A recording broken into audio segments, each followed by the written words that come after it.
Hello everyone, welcome back. And this video will start with illustration number 3. इसमें हमें करना क्या है, हमें लीफो बेसिस के हिसाब से रिकॉर्ड करना है, अपना स्टॉक लेजर प्रिपेयर करना है बेसिकली. ठीक है. अब इसके पहले वाले क्वेश्चन में हमने क्या था, हमने सिंपली बस ऐसे ही कैलकुलेट करके बता दिया था. लेकिन अब हमें करना क्या, हमें स्टॉक लेजर बनाना है प्रॉपर. लेजर हमने अकाउंट्स का देखा था, यहाँ पे हमें स्टॉक का लेजर बनाना है. ठीक है. स्टॉक का लेजर का फॉर्मेट क्या होता है, हम एक डेट देंगे. ठीक है.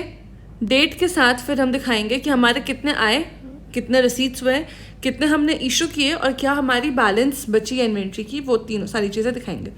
ठीक है. अब आप एक चीज़ समझो कि पहले बात तो हमें दोनों डेट्स को ध्यान रखना पड़ेगा कि कब कब इशू हुआ है और कब कब परचेज हुआ है. क्यों? क्योंकि ये जो डेट होता है नहीं क्रोनोलॉजिकल होता है. ठीक है.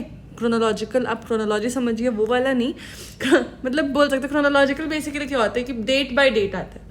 ठीक. तो अब हम देखते हैं कि हमने परचेज किस किस डेट पे किया था. देखो थोड़ा ज़्यादा ही ये गंदा हो गया तो उसको रिलीज करते थे. एक सेकेंड. एकदम बहुत मेस्ड अप होके कचड़ा हो जाता है ऐसे. ठीक है. तो अब कब का परचेज किया है, 4 दिसंबर को किया है भाई 900 यूनिट्स. ठीक है. तो कितने रुपए का खरीदा है, 50 रुपये का. ठीक है. अब देखो 4 दिसंबर को हमने ख़रीदा है 900 यूनिट्स 50 रुपये का. यहाँ पे हम डालेंगे टोटल अमाउंट. सबसे पहला चीज़, अब आप पहले एक बार फॉर्मेट समझ लो, फिर मैं आपको कराती हूँ. सबसे बेटर होगा वही चीज़. फॉर्मेट कैसे होता है पहले समझो. फॉर्मेट मेरा आएगा डेट, फिर आता है रिसीट्स. रिसीट्स में हम दिखाते हैं कितना क्वांटिटी खरीदा, किस रेट से खरीदा, टोटल अमाउंट क्या होता है. फिर हम एक दिखाते हैं इशूज़. इशूज़ में दिखाते हैं कितना क्वांटिटी बेचा, किस रेट पे बेचा, टोटल कितना वैल्यू का बेचा. और फिर हम दिखाते हैं बैलेंस इन्वेंट्री, कितना क्वांटिटी बचा, किस रेट का बचा, कितने वैल्यू का टोटल बचा. ठीक है. अब हमने सबसे पहले देखा कि हमने 4 तारीख को परचेज़ किया है. डेट दिखा दिया 4 तारीख. कितना क्वांटिटी परचेज़ किया आपने, 900 क्वांटिटी परचेज़ किया. कितने रुपये का किया था, 50 रुपये का. ठीक है. अब आपका अमाउंट आ गया 45,000. ठीक. अब सेकंड क्या कहता है इसके बाद, फिर 4 के बाद आप देखो आपने 5 को बेचा है 500 यूनिट्स. अब आपके पास रेट नहीं है कि आपने कितने रुपए में बेचा. यहाँ पे एक चीज़ समझो कि यहाँ पे जो हम रेट बोल रहे हैं ना, इशू का रेट जो है ये लीफो बेसिस के हिसाब से हमें खुद से डिटरमाइन करना पड़ेगा. लीफो बना रहे हैं. लीफो कहता है लास्ट इन फर्स्ट आउट. जो सबसे लास्ट माल अंदर आया होगा उसी माल को हम सबसे पहले बाहर इशू करेंगे. ठीक है. अब आपने देखा क्या कि यहाँ पर हमने 500 यूनिट्स तो लिख दिया, 5 तारीख का डेट लिखा. अभी आप इशू कर रहे हो तो आप इशू वाले कॉलम पे लिखो कि आप 500 यूनिट्स यहाँ पे बेचे. ठीक. अब आज के डेट में अगर देखा जाए तो सबसे लास्ट माल, आपका सबसे लास्ट स्टॉक कौन सा आया हुआ है, ये 900 यूनिट्स वाला. कितने रुपए का आया हुआ है, 50 रुपये का.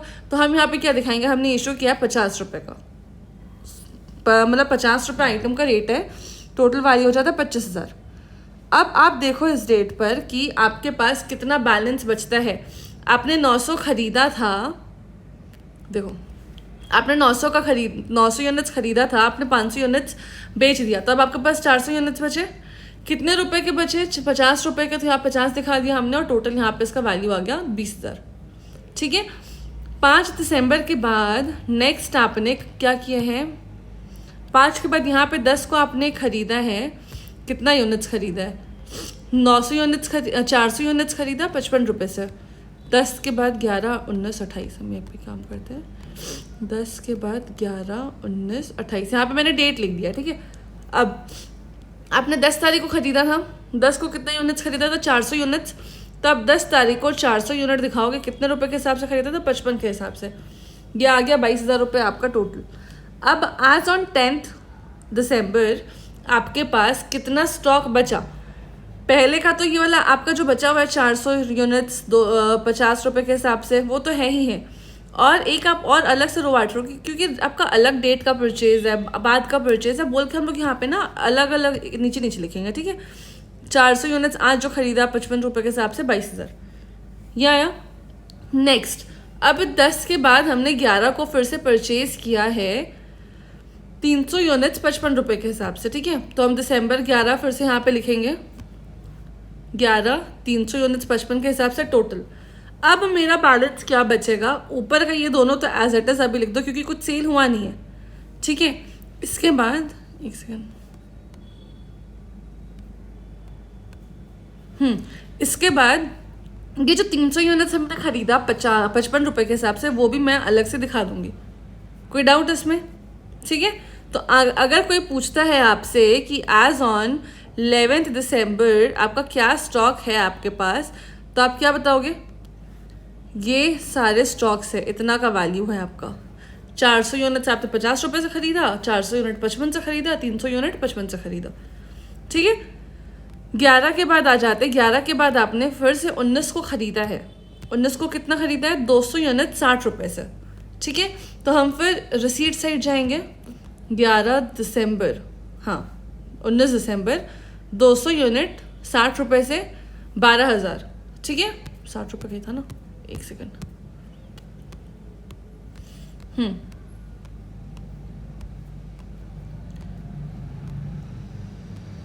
ठीक है।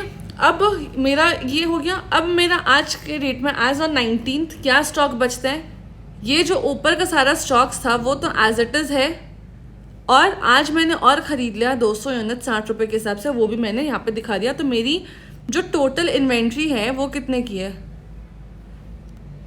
वो है ये सारी। ठीक है। इसके बाद नेक्स्ट क्या कहता है? 19th के बाद मैंने 20th को बेचा है 600 यूनिट्स। ये इशू किया है, तो अब ये इशू के साइड पर जाएगा 600 यूनिट्स। अब आप एक चीज़ देखो, आप 600 तो बेच रहे हो, लेकिन आप कौन सा मेथड फॉलो कर रहे हो? Last in first out. अब लास्ट के जो 600 यूनिट्स आपने खरीदे होंगे वो आप बेचोगे। आपने खरीदा क्या क्या है? 200 यूनिट्स खरीदा, 300 यूनिट्स खरीदा, लास्ट में ये तो 500 हो गया। और इस 400 में आपको बाइफिकेशन दिखाना होगा कि ये 300 बचा हुआ है, ये 100 आपने खरीदा है। ठीक है। तो अब आप देखो आपने क्या कितना बेचा है? टोटल 600, 200 ये वाला, 300 ये वाला, और इसमें से 100।